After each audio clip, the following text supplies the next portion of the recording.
Anak-anak Celine Evangelista protes jika Marshall Widianto jadi pengganti Stefan William. Kedekatan antara Celine Evangelista dan Marshall Widianto hingga kini masih mencuri perhatian publik.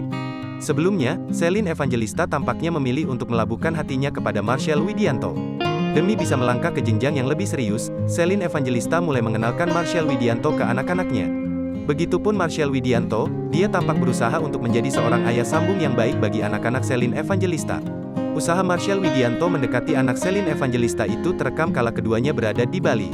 Mantan istri Stefan William itu pun akhirnya mempertemukan Marshall Widianto yang saat ini diakuinya sebagai kekasih pada dua putranya yaitu Lucio Otile William dan Eadred Koa Louis Miguel.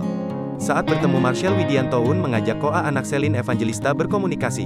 "I'm your friend mother future father for you," kata Marshall Widianto dikutip dari postingan Instastory akun Instagram pribadi Celine Evangelista, Minggu, tanggal 8 Mei tahun 2022. Celine Evangelista pun menawarkan pada anaknya untuk Marshall Widianto sebagai pengganti Stefan William. Namun sayang tawaran Celine Evangelista itu ditolak mentah-mentah oleh sang anak.